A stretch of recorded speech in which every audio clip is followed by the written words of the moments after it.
আমি যে এখন যাবো আমার বাড়িতে তুলিয়া আমার অনেক দূর, গাড়ি ভাড়া লাগে 1000 টাকা।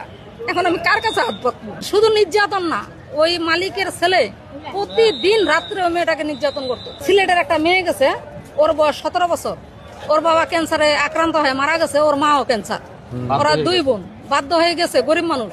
ওই মেয়েটাকে 3 মাস ঘরের ভিতরে আটটায় 3 মাস মাইন করিয়ার না আমার কথাগুলো। শুধু নির্যাতন না, ওই মালিকের ছেলে প্রতিদিন রাত্রে ওই মেয়েটাকে নির্যাতন করতো।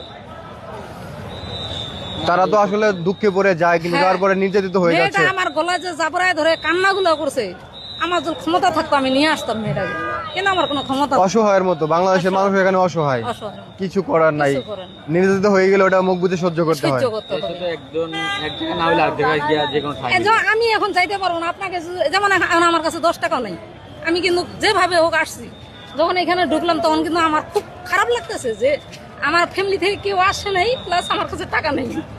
আমি যে এখন যাবো আমার বাড়িতে তুলিয়া আমার অনেক দূর, গাড়ি ভাড়া লাগে 1000 টাকা। এখন আমি কার কাছে হাত পাতবো?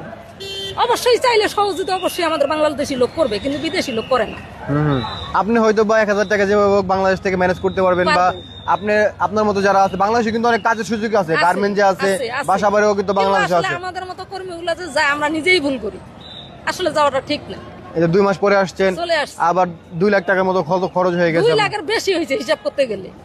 এই পুরোটাই তো আপনার লস। কারণ আমি যখন তেতুলিয়া থেকে ঢাকায় আসি, আসা 1000, যাওয়া 1000, আমার হোস্টেল খরচ একটা রাত থাকলে 1000 টাকা, তার উপর তো আমার খাওয়া খরচ আছেই, বুঝছেন?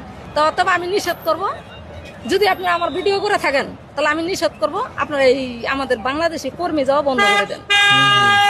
যদি ভালো পরিস্থিতি হয়তো তাহলে যাইতে সমস্যা নাই। তাদেরকে বলেন, আপনি নিজেই বলেন যে আপু আপনারা।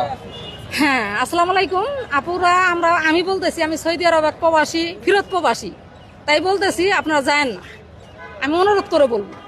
কারণ ওই দেশে 50,000 টাকা কামার থেকে বাংলাদেশে 10,000 টাকা কামাই করা অনেক ভালো। তো আমরা আপনাকে তেতুলিয়া পর্যন্ত ভাষায় যান, ঠিক আছে? এখন কার কাছে হাত পাতবেন এখন ঢাকার মধ্যে, কে আপনাকে সাহায্য করবে? আমরাই আমাদের পক্ষ থেকে সাহায্য করার চেষ্টা করলাম। আর এরকম ভাবে যারাই আসবে, বিশেষ করে নারী শ্রমিকদের আমরা বেশি সাহায্য করার চেষ্টা করবো পরবর্তীতে। কারণ হয়তো বা ছেলে মানুষ 2-1 দিন ঢাকায় থাকলে কোনো সমস্যা নাই, ঢাকায় থেকে কোনো একটা কাজ করে তারা, হ্যাঁ 1000 টাকা, যাই হোক ছেলে মানুষ 2-1 দিন ঢাকায় থাকলে কাজ করলে তারা ইনকাম করতে পারবে। কাজ না করলেও সমস্যা নাই, কারণ ওরা আরেকটা ছেলের কাছে শেয়ার করতে পারবে যে বা বন্ধু। কিন্তু নারী শ্রমিকরা যারা আছে বা নারী প্রবাসীরা যারা আছে তারা আসলে কোথায় যাবে? আমরা এই দিকটা সবসময় বিবেচনা রাখবো। এবং জান আপনি আল্লাহ ভরসা, যেটা কষ্ট হয়েছে এখন ওইটা মনে নেন না, আল্লাহ ভরসা ভেঙে